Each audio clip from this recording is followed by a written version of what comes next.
monster inside of me. You better watch out if you ignite me. The road ahead of full prophecy to be the greatest beast the world has ever seen. I feed him every day like the bones clean. I feed him all the hate and he grows me. And he gets claws real big, pissed off quick. And if you cross him, you might drop dead. Metaphorically, of course, settling the score. Never getting bored, loves the blood and gore. Always wanting more freedom from the source. They don't really understand until they feel the force departed. If you start shit, you'll be heartless in the darkness. Torn apart quick, you left scars ripped. You'll be chewed up and discarded. And this world ain't right, won't accept it. Negative energy, I expect it. Once it's in your mind, it's infectious. So fight for your life and reject it. You better give me space, I'm protective. My adrenaline spikes when I'm threatened. And if you stay in my way, I'm aggressive. Cause when there's no exit, I'll kill when I'm desperate.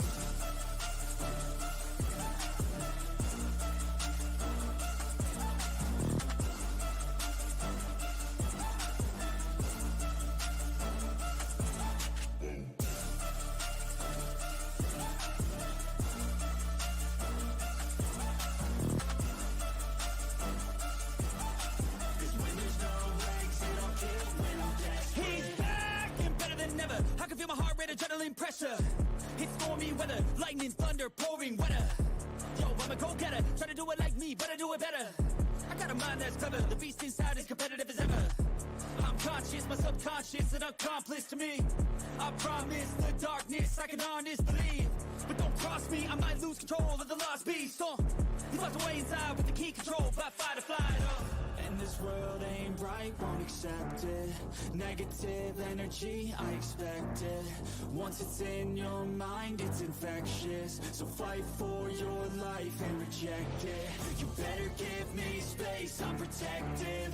My adrenaline spikes when I'm threatened. And if you stay in my way, I'm aggressive. Cause when there's no exit, I'll kill when I'm desperate.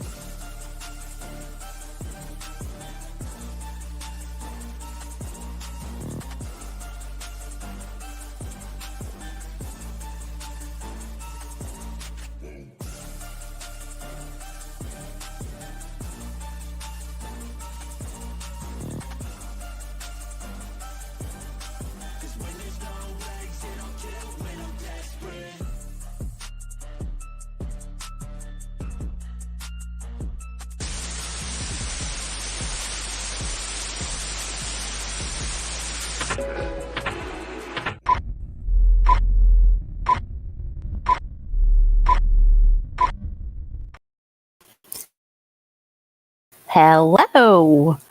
I hope everyone is having a fantabulous day today.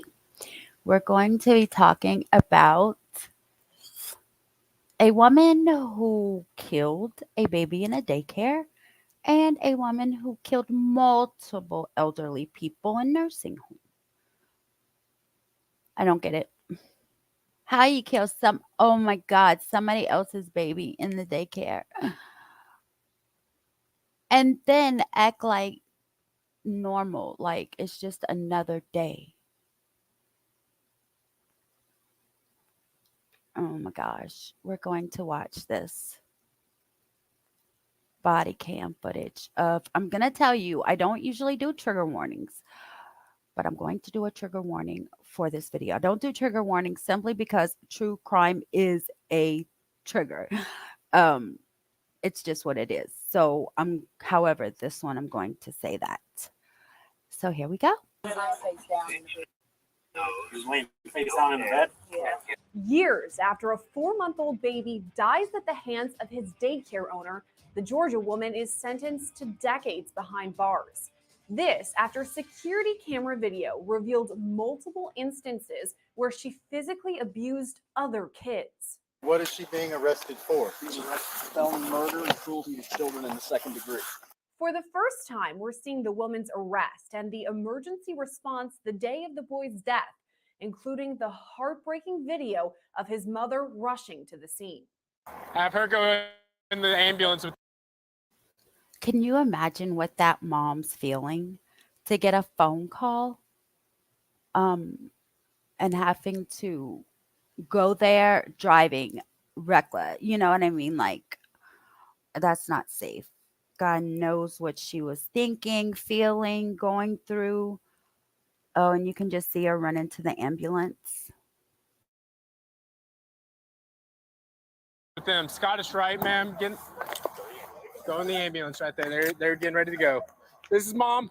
On February 3rd, 2021, police in Dunwoody, Georgia, just north of Atlanta, responded to an emergency call for an infant that was found unresponsive. Hey guys, right here.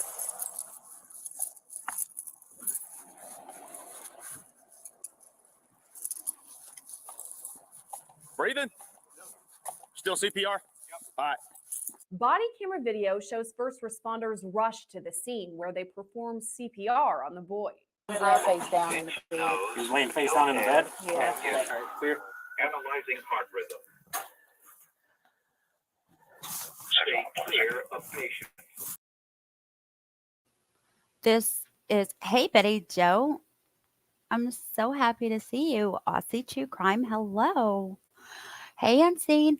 So this is why I put the trigger warning, you guys, because they're doing CPR on the baby, even though they don't show the baby.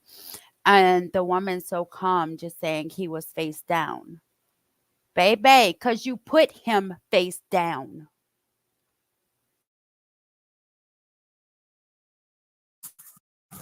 Analyzing heart. No shock All right, advised. let's go. Let's go. Ensure emergency medical service. Is this y'all's child? Quickly, investigators identified the owner of the Little Lovey Daycare, now 48-year-old Amanda Harris Hickey. Video captures Hickey explains she runs the at-home daycare. No, I have a family-owned daycare. This is one of my clients. Okay, have we contacted them yet? No, I haven't called anyone or done anything Okay. yet. Go ahead and call. Yeah, go ahead. Let's go ahead and call them. Investigators tell Hickey to contact the parents of the 4-month-old baby, identified as Charles or Charlie Cronmiller. Later, Hickey explains what happened when she found the boy. I put him to bed on his back, but his parents stated he could roll over, but I had never seen it. What time did you call 911? I can show you. I was quite Thank fucking flipped out. Does she look like a baby that's not hers, that belongs to someone else, that literally just died in her care? Does she look like she gives a care in the world? No, because she put the baby on his stuff and then didn't even go check on the baby for 2 freaking hours, woman. So I dialed it, and then I think I just kept hitting it, and then I think this was them calling me back. Video shows Hickey tell officers she put Charlie down on his back, but investigators later determined she'd actually placed him on his stomach against recommended guidelines for safe sleeping. Does Charlie suffer from any medical diagnosis that you know of? Okay. And I'm sure you've already talked to other officers. Can you tell me kind of what happened? Charlie was having a normal day, according to his normal schedule. He was scheduled to eat at 3 o'clock. Mm-hmm. He slept a little, like I had heard from him, so I just let him sleep. And then about 3 4 went in and found him unresponsive on his stomach. Okay. I put him to sleep on his back. Okay. Unresponsive. I'm still in the process of getting everyone out of bed. So this guy. Okay, so the police ask her to show them, they give her a doll, to show them how she placed the baby in the bed and all this. Watch when she gets the baby, she like stops, like she's thinking about what she's going to do next because she totally Still sitting here because, so this is the bed that Charlie was in. Okay, I'm just going to take a quick overview of the whole room real quick, and then... Sorry. No, you're I fine. think keep his face out of it, I guess, is probably the best thing to do. I don't know. He's not going to be in it. Okay. There you go. So I laid Charlie on his back, and I found him in the corner. This corner? I see it roll here, Uh-huh. and into this position here. Was there a mat? Or is that the mat? This is the mat. That's the mat he was laying on? So you said you put him down at what time? A little bit after 2 o'clock, I believe. That would be his normal schedule, like 2 or 2:30. And then he would typically, he would have slept and then had a bottle at 3. Okay, so you came down at 2:45? 3:45. 3:45. I mean, obviously, if I would have known we were having an emergency, I wouldn't have let him sleep, but I thought he was just tired or still sleeping. His bottle was scheduled for 3 o'clock. So I Okay. have his bottle on the counter ready to go, like waiting for him to wake up. So this is just a hand off. You just show me, again, like that's for the front. This is the back. Okay. You just show me how you laid him and then how you found him. Let me take a picture.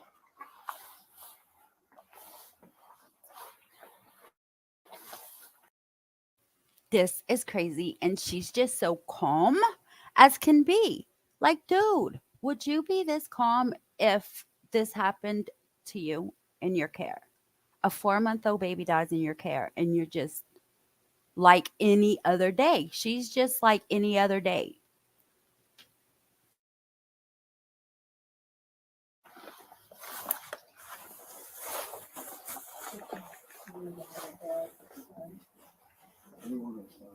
Did you see that?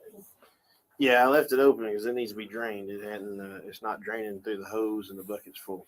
I was going to let you know that. All right, take a picture of what's on there, Yeah, that's fine. just so no one thinks that was open. Right. No, you're fine. You don't have to move it. That's fine. Right here, in fact, is good. But the light's a little better. Okay, Show me how you placed him. sure. And do a picture and then show me Okay. how you found him. Ready? Okay.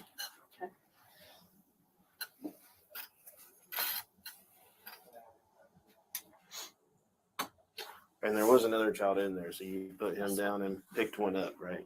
So he's in there by himself. He was, yes, yes. Yes. There was a switch.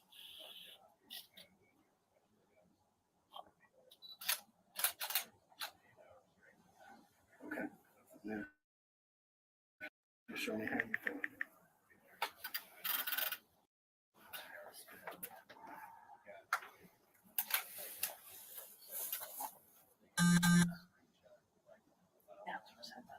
I don't remember what head was. Sorry, I think that one.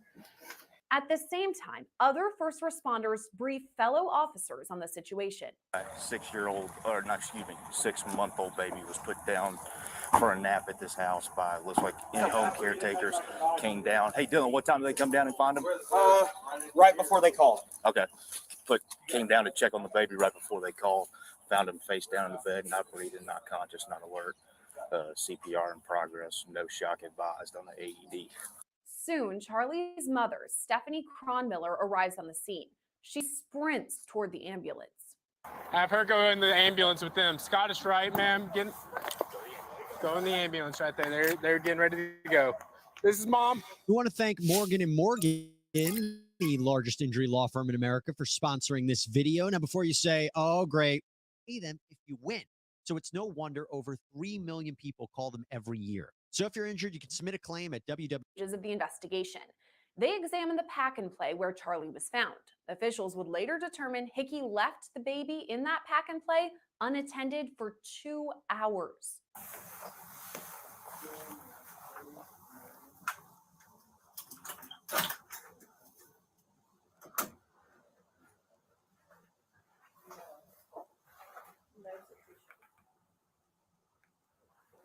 As the investigation continues, authorities quickly realize the daycare center is equipped with cameras.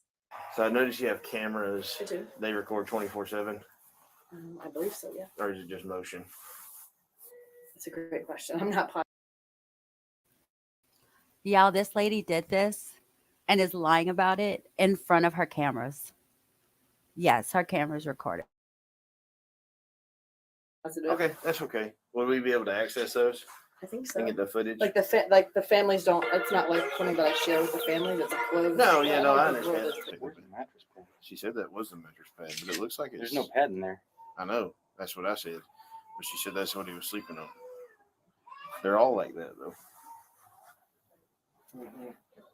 I didn't want to manipulate it. So No, I haven't touched it yet, but he was found face down in that corner, top left corner.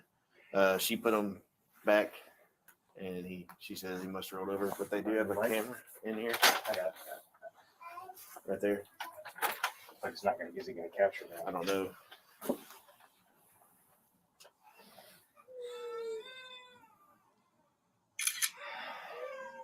See that?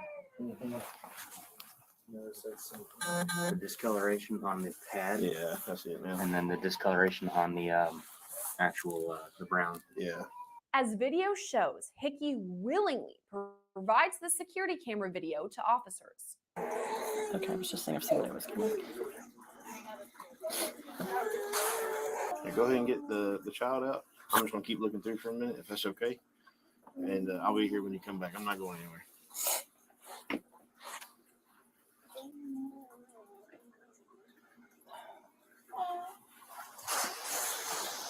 During this same time frame, Hickey is seen crying when she faces the realization that she'll have to speak with the parents of the children she cares for. But I don't know what to tell them either. Tell them a baby had an emergency and I can escort you out when you drop the babies off. All If right. you have any questions, I can answer those There you questions go. for you. Okay. We can do that for you to help It's you gonna out. be really hard for you to talk to them. Really hard. Okay. the baby had a medical emergency. It's, you didn't, I mean, nothing. No, I just don't know. I don't know what. Yes, I'll just need an escort. Okay. Just give them. So you hear me give them the same message to everybody. I'm not sure. I don't know, guys. I think she started crying after she gave them the camera footage. I think she realized what she did, and now she's emotional. I don't think she's worried about, so scared to tell the parent. What that message is yet, but I need to tell them all something. We had an emergency. What do I tell them? We had an emergency here today, Yeah. and Tell them you killed the baby and that they will have to find another daycare because you're going to prison. I'm gonna be closed to my clothes. I don't. I mean, as of right now, this is just a. I mean, it's all under investigation. We have to figure out kind of a few more things before we can classify it one way or the other. Okay. I don't see any signs of malicious intent here. We're not leaning towards that by no means. But I can't sit here and tell you that without a doubt. You can't predict the future. I understand that. I just don't know what to tell them. To tell them that that you had an emergency, a child had to be rushed to the hospital, and leave it at that. Technically, you can't share any more information than that right there. So, Well, no, but that's all you got to tell them. yep. Just tell them And if they have questions, our officers here will be glad to help out. And then this has happened. The video also captures Hickey's husband comforting her as the investigation continues.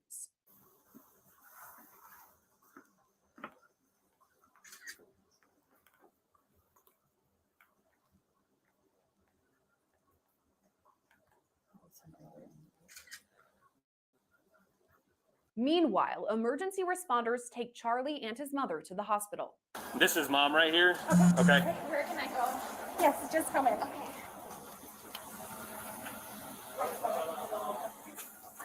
Soon, officials on the original scene get word of Charlie's condition. Do we have an update on the hospital yet? Yeah. They've given him a bunch of rounds of epinephrine, but It's looking like it's. yeah, there's no signs of life. Yeah. I'll let y'all know here in a minute, but I expect here soon I'm gonna get the official word. Doctors with the parents, they've done about 6 rounds of epinephrine. Oh, sorry. And it's not officially called yet, but they're talking with the parents. And it looks like there's no signs of life. So since he gives me the final official word, I'll let you know. Charlie was later pronounced dead. Medical examiner will do an examination on Charlie tomorrow to try to determine what happened, what the cause and manner of death is.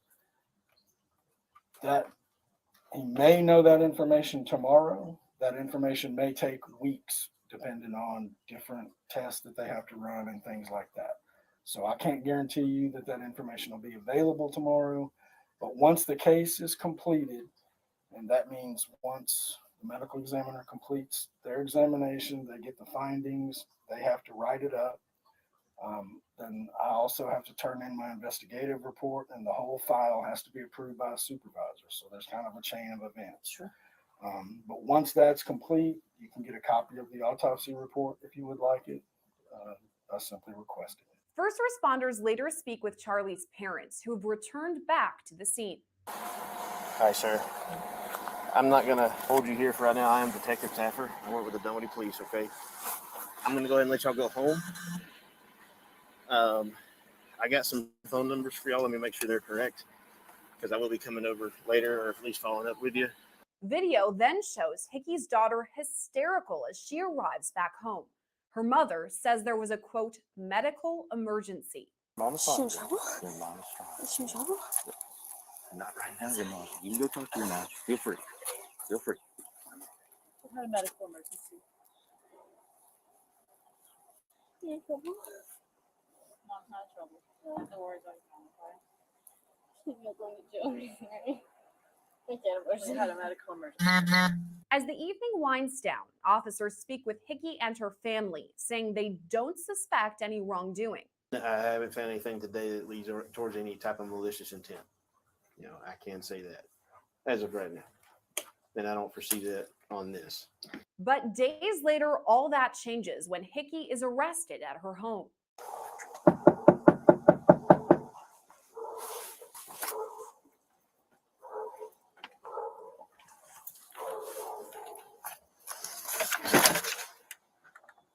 Hey, Miss Amanda.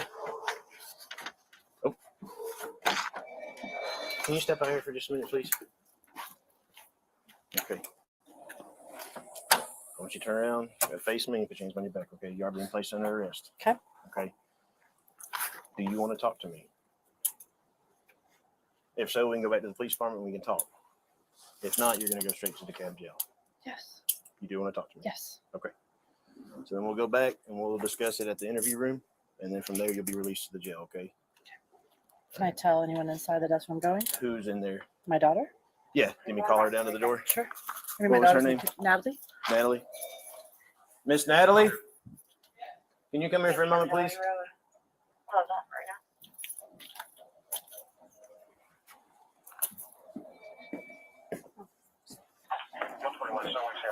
Your mom's going to go with us, okay, to the headquarters for right now. She wants to talk to me, and then from there she'll be turned over to DeKalb County Jail.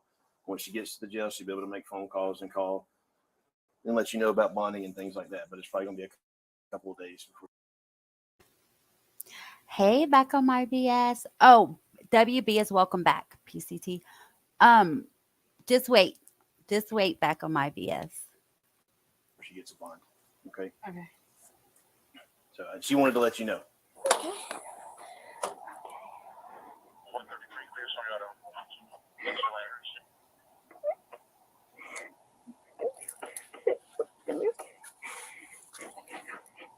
Before she's taken away, Hickey's husband asks authorities what she's been charged with. What, just so I can tell our attorney, what is she being arrested for? She's arrested for felony murder and cruelty to children in the second degree. Felony murder. Bye-bye, lady. She's then taken to the police department. Can I go in by myself? Yeah, I'm gonna assist you just Okay. so you can fall. There you go. This seatbelt for you. Should I go in by myself? No, they're going to sit in the back with you.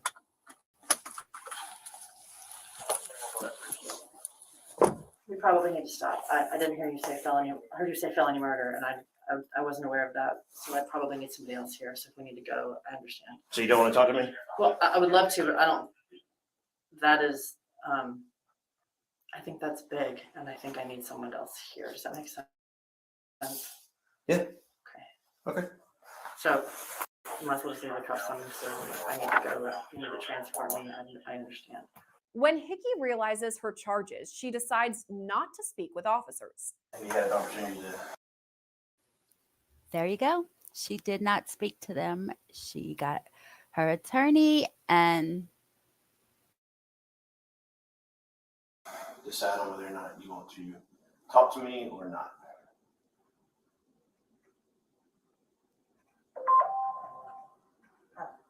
I don't know what to do, so I guess we should just move me along. I think I don't know what the right thing to do is. So I don't know what the right thing to do is. So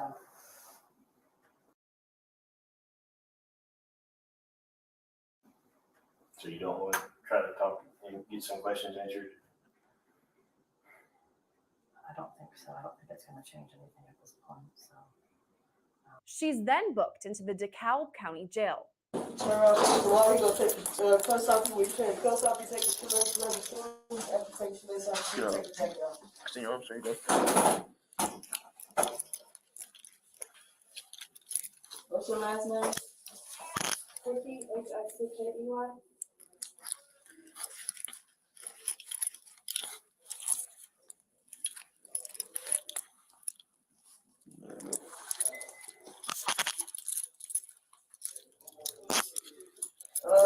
Were you in vehicle accident today?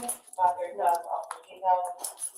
Body camera video shows an officer later speaking with the kid's parents, describing the incident. This is my demonstrator. Hey, bud. Perfect. Hey. Pick up. So I'm just going to use this door as her door. Excuse me. So he was standing kind of like this, looking out the window there. So she comes up, and then Mr. Graham was standing next to him. So she walks up and opens the door, right? And his feet are hitting it, stopping the door from him. She does that 4 times. Okay. Then you can tell that she gets annoyed by that, and that's when she grabs him, right? One arm on each, spins around, okay, and it's open here, so he doesn't get anything. So when he spins around, she's not paying attention. She's still looking at the door, and then drops him.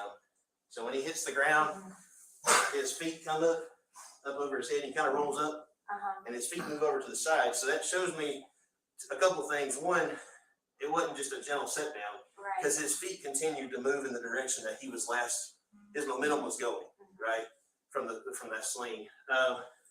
The child's parents tell officers they'd never suspected any wrongdoing. I have 2 kids of my own, and I wouldn't want them to be handled that way. Has he ever, I know you said he's been normal, but he got tubes put in, but that's, has he?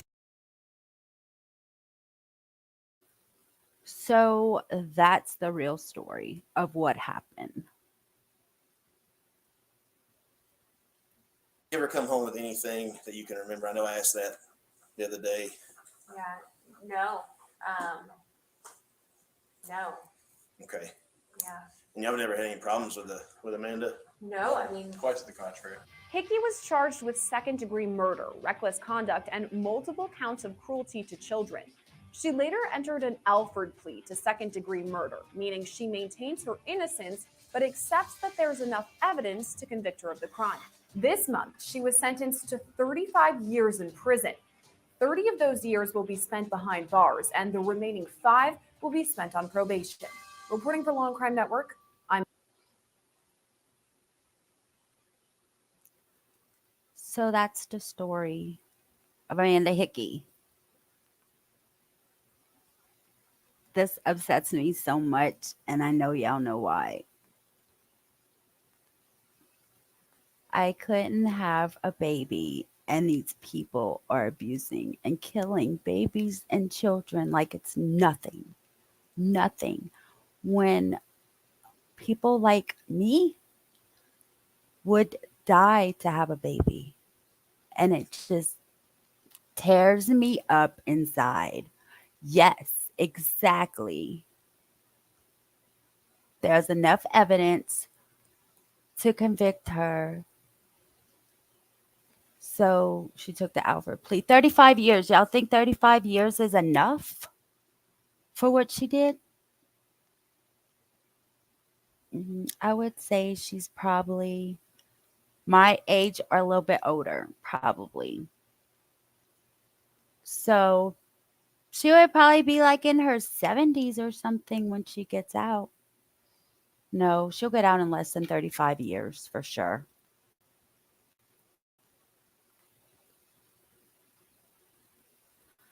I don't know.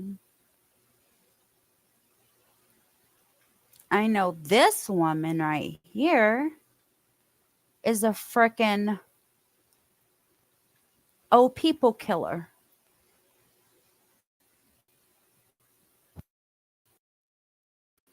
Me and commercials don't do well.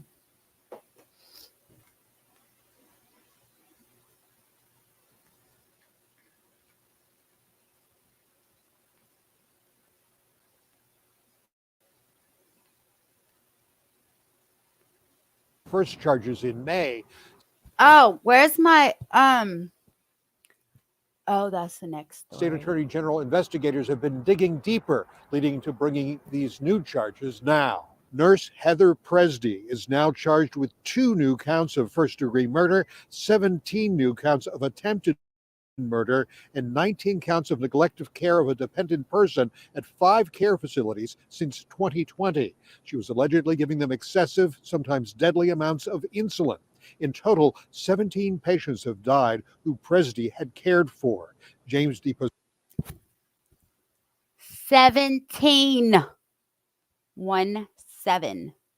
Are you serious, lady? Pasquale and Phil DeLucenti are her defense team. What our goal has been from the beginning in this case is to avoid the possibility of the death penalty. And thirdly, I think that we are very, very close to accomplishing that. And within the next 90 days, there will be more we can comment on how this case is going to proceed. But it's a substantial number of people, and it's a very serious case, probably one of the most serious cases I've experienced in my career. Attorney Rob Pierce represents some victim families pursuing lawsuits against employers of Presdy. Because the family believes if someone would have paid attention early on to some of the staff concerns, multiple people would still be alive today. Downtown, Bob Mayo, Pittsburgh's Action News 4. While the alleged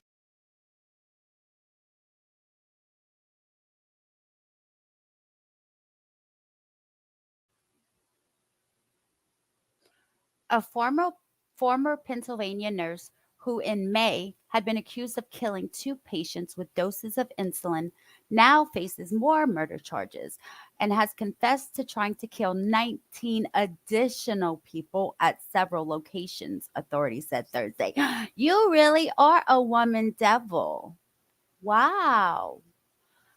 Heather Presty, 41, is accused of administering excessive amounts of insulin to patients in her care, some of whom were diabetic and required insulin, and some of whom were not, according to the Pennsylvania Attorney General's office. In total, 17 patients died who had been cared for by Presty. Presty has admitted to trying to kill 19 other patients with insulin at 5 different rehabilitation centers across the state as far back as 2020 and as recently as this year, the Pennsylvania Attorney General's office said. Quote, the allegations against Mrs. Presty are disturbing. It is hard to comprehend how a nurse trusted to care for patients could choose to deliberately and systematically harm them, said Pennsylvania Attorney General Michelle Henry. The damage done to the victims and their loved ones cannot be overstated. Every person in a medical or care facility should feel safe and cared for, and my office will work tirelessly to hold the defendant accountable for her crimes and protect care-dependent Pennsylvanians from future harm. You need to go wash your greasy hair, woman. Presty has now been charged with 2 counts of first-degree murder, 17 counts of attempted murder, and 19 counts of neglect of a care-dependent person. This is outrageous. The alleged crimes happened while Presty was employed as a registered nurse at the following facilities: Concordia at Rebecca Residence, Bel Air Healthcare and Rehabilitation, Quality Life Services, Chicora, Premier Armstrong Rehabilitation and Nursing Center, and Sunnyview Rehabilitation and Nursing Center. 1, 2, 3, 4, 5. 5 places. Presty typically administered the insulin during overnight shifts when staffing was low and the emergencies would not prompt immediate hospitalization. The victims ranged in age from 43 to 104. Oh, I love it when old people get to be that age. That's so awesome. How dare you, lady? I despise you. Presti was arraigned on Thursday and waived her preliminary hearing on these charges. She currently remains in custody at Butler County Prison without bail. Anyone with information about these incidents or Heather Presti is asked to contact the Office of Attorney General's tip line at 888-538-8541, 888-538-8541. This woman is insane, y'all. Wow. Wow. So here's her affidavit of probable cause. It's a lot. It's a lot of pages.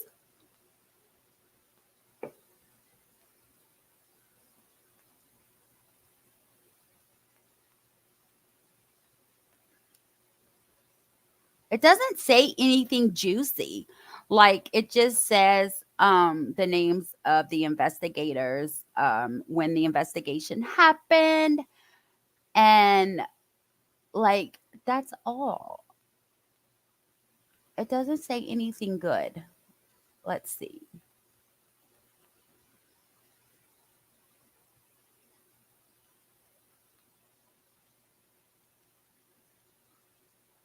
Has been employed at the.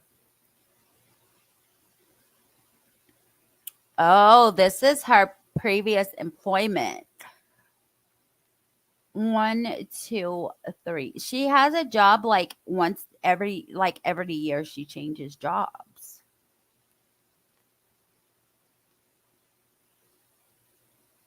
From October 18th to 19th, April to September 19th, September 19th to January 20th. That's 3 jobs in a year. January 20, and then February 2020 to April 2020. That's months. Like, y'all see this? It's like April 2020 to October 2020, months. October 2020 to April 2021. Like, she's only been at these jobs for months at a time. And then all these people just hire her again up until May 2023. That's when she stopped working. Got arrested. She was hired as an assistant director of nursing. Can you believe that? At QLSC.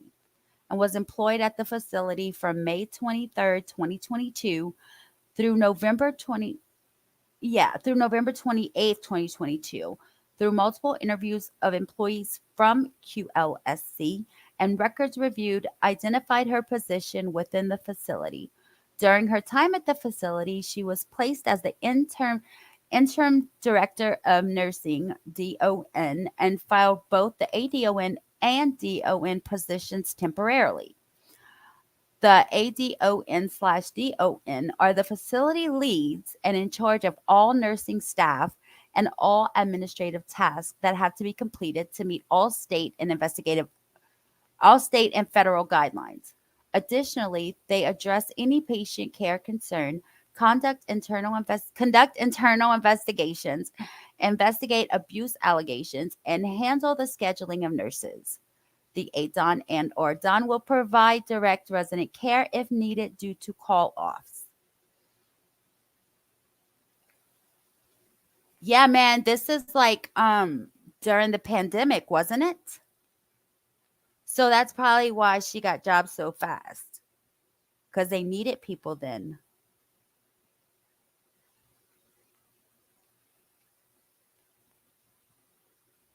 I was like, she graduated in 2002, but I forgot I'm older than her. So that would be right. She graduated in 2002 from Penn State.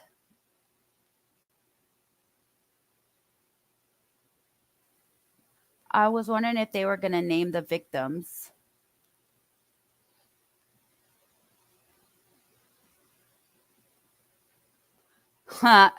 She has since 2018 held numerous jobs for short periods of time at various nursing homes and facilities in Western Pennsylvania.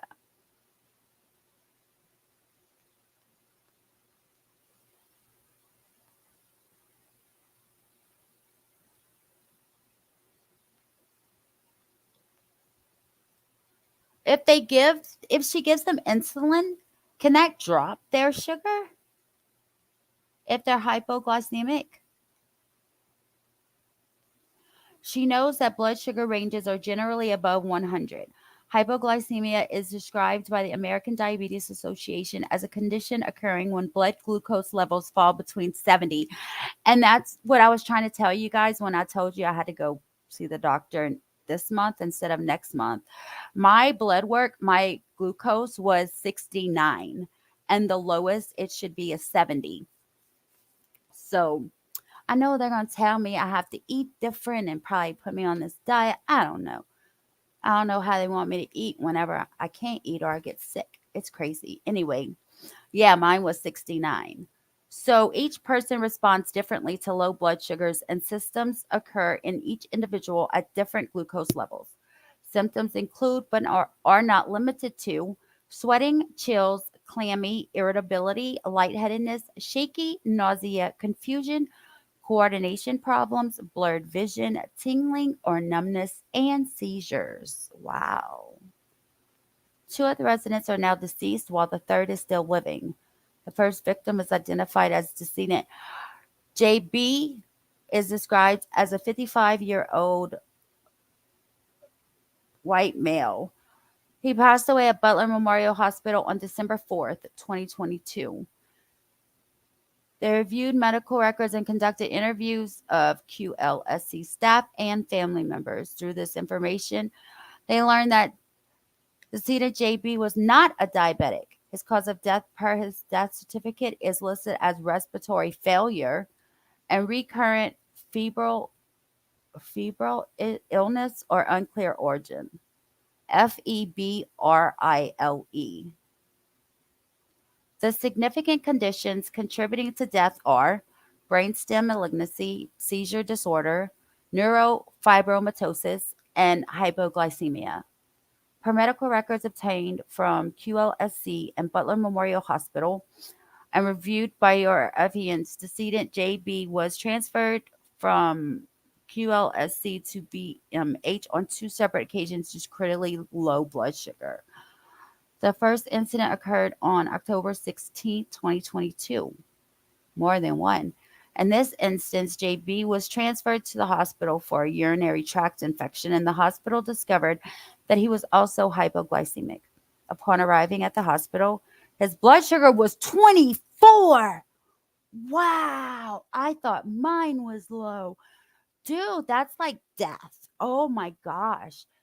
He was treated and subsequently returned to QLSC on November 20th, 2022. He was transferred to Butler Memorial Hospital at 10:18 hours and was admitted for hypoglycemia. Altered mental state. Prior to being transferred to the hospital, QLSC checked his blood sugar and noted it was low, so they administered glucagon, bringing his blood sugar to 24. So it was lower than that? QLSC then administered glucagon again, which brought his sugar to 40. A third dose was administered and the blood sugar rose to 53. Butler Memorial Hospital reported that at 11:37 hours, his glucose level dropped to 17, which were listed as a critical result. The BMH physician annotated in his medical files which were reviewed by that based upon laboratory results and clinical experience that they believed he was administered insulin exogenously. Exogenous means the insulin was not created by the body and was given either in error or intentionally.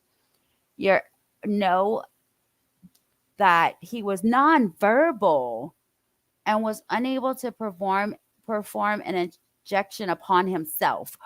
Wow. Laboratory testing taken at BMHER upon arrival showed he had an insulin level of 69 and a low C-peptide test. The result of the C-peptide test was less than 0.10. Is that less than or greater than? The alligator, oh my God, less than. with a standard range of 0.80-3.85. What is ng? Nanogram / milliliter. This low reading is indicative that the insulin in the body was not produced by the pancreas or naturally by the body. They interviewed Dr. Joshua Hertel, attending physician at BMH. Doctor is a hospitalist with BMH and has been at the facility since 2020. Prior to BMH, he completed his medical training and was internist at AHN. He stated that as a hospitalist, he admits patients to the hospital and is their attending physician during their stay. He stated that their primary function is to get the patient stabilized and transferred from the facility for post-acute care. He was one of the attending physicians for JB for the hypoglycemic incident, which occurred on November 20th, 2022. The doctor stated that he began his treatment with JB on November 21st, 2022. He stated at that time he reviewed his medical chart, which had indicated that JB had been seen in the ER for hypoglycemia. He stated that his sugar levels were in the 20s, which are considered profoundly low. JB was treated with IV dextrose and sugar infusion to raise the blood sugars. He stated that there were other medical concerns and JB was referred to infectious disease for a positive UTI. He stated that JB presented with multiple comorbidities complicating his care. The doctor was relieved by another physician and they resumed care for JB on November 29, 2022. He stated that he did not recover, and ultimately the family decided to opt for comfort measures with him passing on December 4th, 2022. Oh my gosh.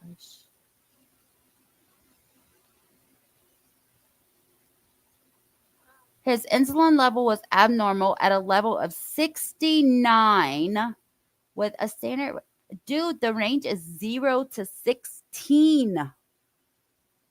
And he literally had a level of 69. Wow.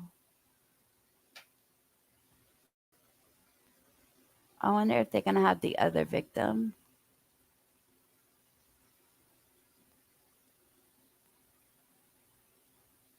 Yep. JC, 83-year-old white male, long-term resident of QLSC. November 19th. Dang, this happened the day before JB. She wasn't playing around. Oh, they were sweet mates.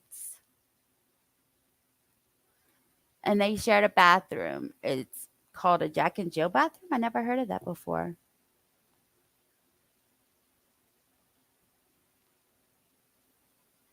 I know, back on my BS.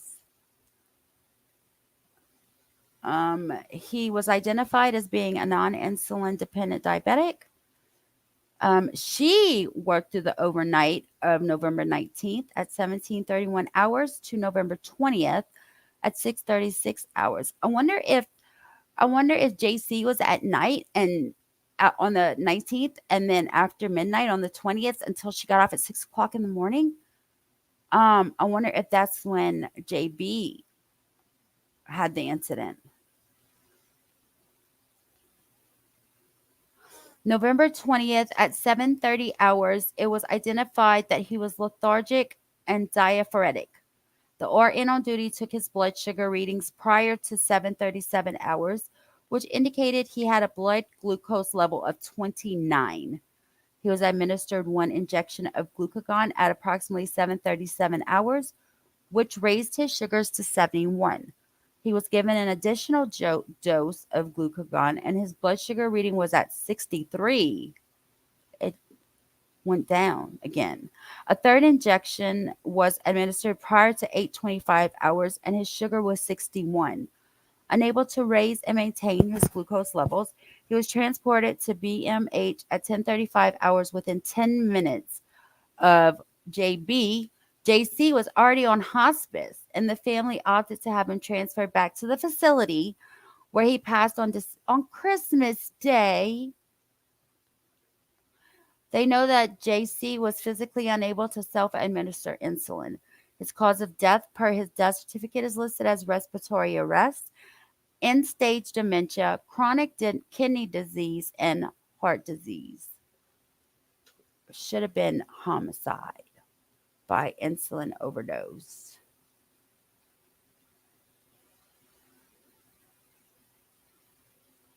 Oh, they were sent to the hospital for the same thing within 30 minutes of each other. Wow. Third victim, EA, 73-year-old white male. They're all dudes.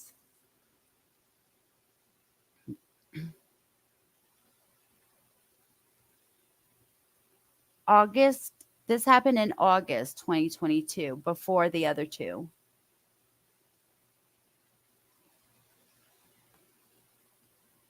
I wonder what. An RN on duty collected a blood sample which identified his glucose was 73. He was immediately transferred where it was noted his blood glucose dropped to 11 within an hour. Holy guacamole.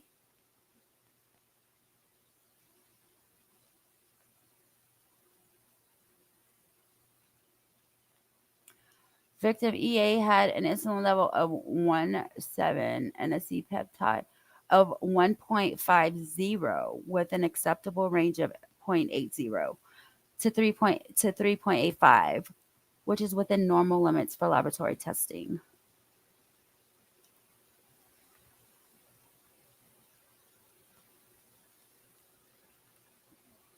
You can't even trust anybody anymore, dude. You can't bring your baby to the daycare. You can't put your freaking elderly family members in a nursing home. Like, what the hell? You can't go to the grocery store without fear of being shot. You can't go to the doctor. You can't go anywhere anymore.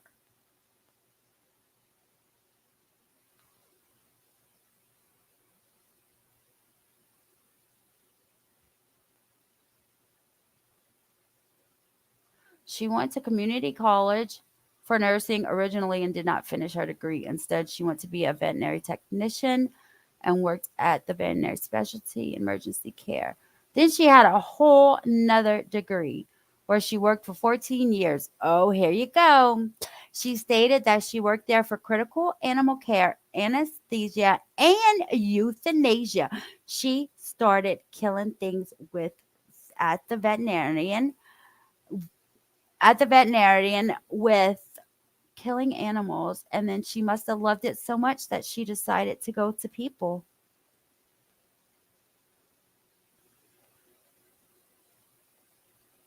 Right? She probably gave them too much insulin, and that's where she got the idea. Oh, you make me sick.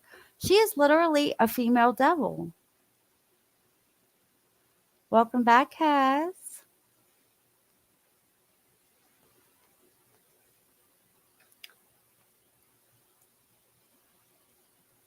She stated that there is one set of keys per medication cart, and those are the only keys that can open the cart.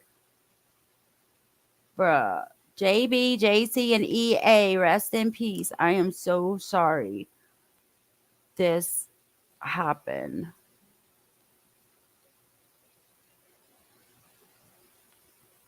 Oh, she says she couldn't remember EA as a patient. JB succumbed to his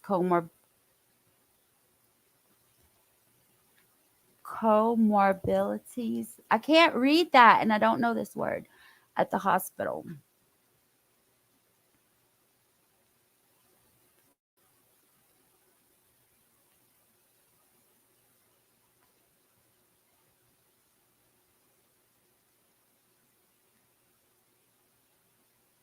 JC, she stated that she again felt bad for him and that his quality of life was not good. She stated that he was very quiet that night and that approximately 0030 hours, she removed 60 units of short-acting insulin from the medication cart and injected him in his stomach. Based upon the aforementioned information as described above, they believe there's enough probable cause for the court to issue an arrest warrant for Heather Irene Presti.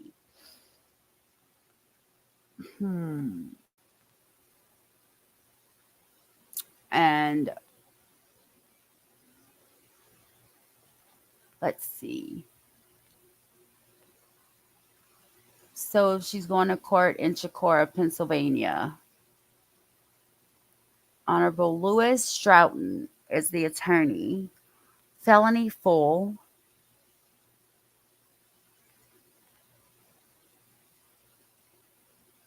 She's 5'8", 240 pounds.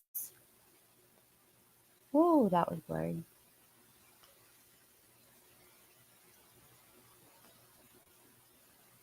Criminal attempt homicide. So she has 3 murder charges.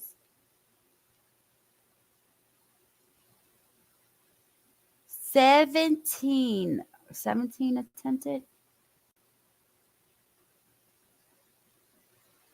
Oh my gosh.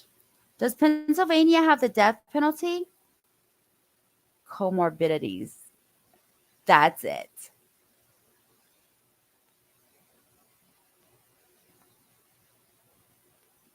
I don't know, you guys.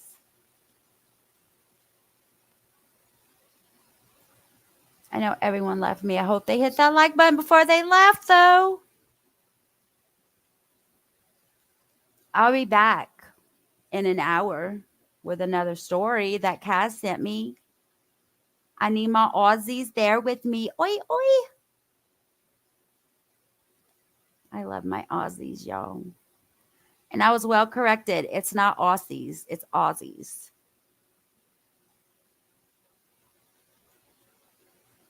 Thank you for spelling it right where I could read it. I can pronounce it now. I'm going live in an hour with the Mushroom Killer. And it's not what you're thinking about. And then there's another story from Australia, you guys. What is going on in Australia across the pond with my Roo Bears? Australia, what's going on? Are y'all a little jelly because United States has more? I don't know. What country has the most true crime? What country has the most? I know, back on my BS. I don't understand that. California, too. Isn't that like psychedelic stuff? Like, oh my gosh.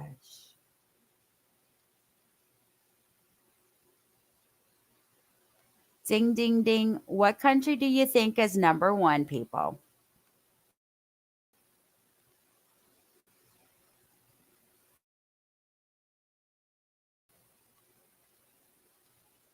All right, let's see. Let me share this.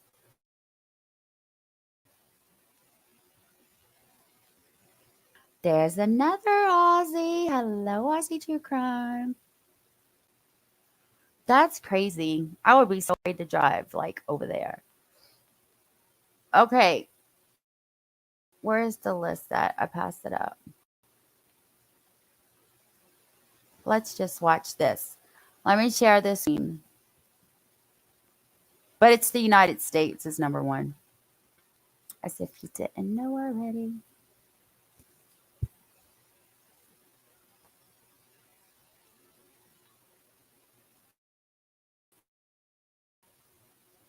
All right. Countries with the most serial killers.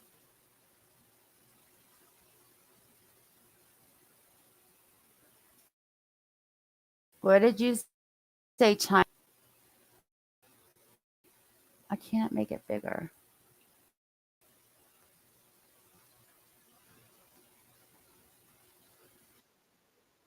Killers. The first step of answering that question is defining the term serial killer, whose origin is credited to multiple sources, including former FBI agent Robert Ressler, LAPD detective Pierce Brooks, and German criminologist Ernst Jannat. Why is doing all that? While the origin of the term serial killer may be slightly ambiguous, it is quite clear which country is home to the highest number of serial killers.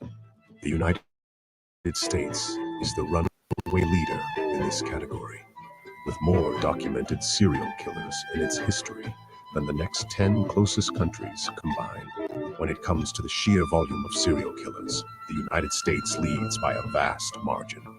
While the exact count of serial killers in U.S. history varies greatly by source, 3,204 in the SK, IC 763, and counting on the crowdsourced Wikipedia, it is invariably many times higher than that of even the second highest country, England, with 166 in The United States in first place with 3,000.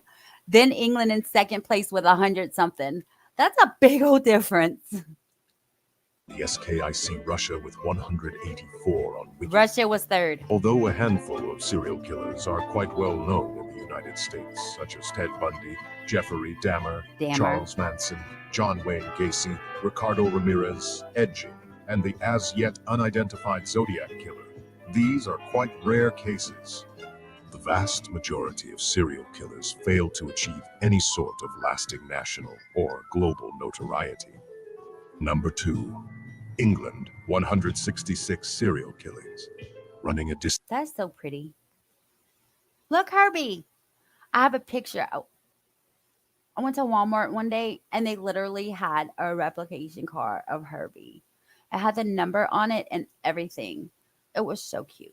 In second is England, the home of arguably the most famous serial killer of all time, the Victorian-era slasher Jack the Ripper, who violently murdered and mutilated at least 5 and possibly as many as 11 London prostitutes from 1881. Even the Ripper's horrific actions, however, arguably pale in comparison to the reported 400 victims claimed by Amelia Dyer, 400? who developed a pattern of adopting and then murdering unwanted and orphaned children, and may have been the most prolific serial killer of all time. Other notable serial killers in England include Fred and Rosemary West, Marianne Cotton, and Peter. Look, you said Ghana. Number 3 is South Africa. Sutcliffe. Number 3, South Africa, 117 serial killings. South Africa's earliest documented serial killer is Pierre Bassin, who killed 9 people from 1903 Have y'all to heard of these people? 1906 and Never heard later of these committed people. suicide rather than submit to arrest. However, the country's most famous serial killer is likely the ABC killer, Moses Sithole, who raped and killed at least 38 women from 1994 to 1995. Number 1 4, year. Canada 106 serial killing. The United States neighbor to the north has had its own share of serial killers. Some of the more colorful serial killers of the Great White North include Gilbert Paul Jordan, the boozing barber, who murdered 8-10 women by pouring alcohol down their throats after they'd already passed out from intoxication. Wow. The vampire rapist Wayne Borden, who was known for biting the breasts of those he killed. What? And Yas Trudeau, a biker who murdered 43 people in service to his motorcycle What gang. the heck? Number 5, Italy, 97 serial killings. Y'all, I'm so serious. United States had 3,000 something. Everybody else has 100 something. Are you really serious right now? That's how big crime is in the United States versus every other country. Back on my BS. One of Italy's earliest documented serial killers was Giorgio Orsolano, the hyena of San Giorgio, who killed 3 girls between 1,834 Whoa, that was a long time and ago. 1,835. Some of the most violent serial killers on record in Italy include Andre Volpa and Pietro Guerrieri, members of the Satan-worshipping Beasts of Satan, Wolfgang Abel and Marco Furlan, Giorgio Vizardelli, and Ferdinand Gamper. One of Italy's more unusual serial killers was Sonia Calefi, a professional nurse who took to deliberately causing fatal embolisms and respiratory failure in patients Don't tell me that's insulin. Just don't do it. who are already terminally ill. Number 6, Japan, 96 serial Dang, China must be the last The Asian one. Back country on my with the BS. highest number of documented serial killers is Japan, though fellow Asian countries such as China, India, or North Korea could easily have more if undocumented or unrevealed entries were included. Japan's more notable serial killers include Katsutaro Baba, who stole his victims' gallbladders, What? Sachiko Ito, the cult leader whose chosen murder weapon was a pair of taiko drumsticks, earning her the name the Drumstick Killer, and the Kankatsu Killer, which translates to marriage hunting kinger, Kanai Kajima, who murdered several would-be romantic partners.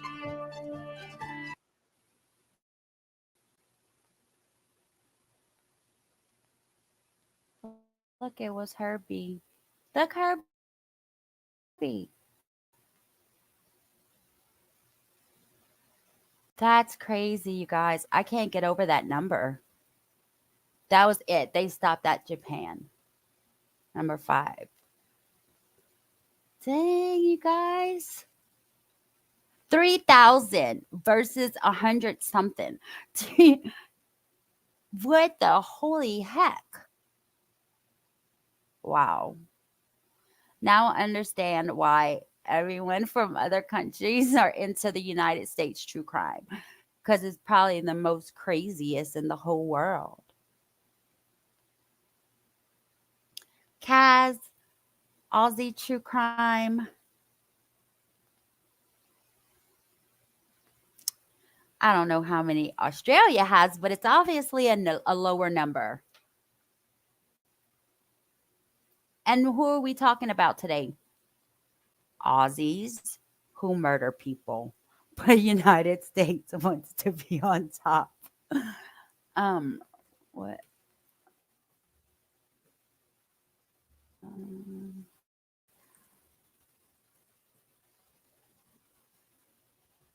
Let me see if I could spell correctly.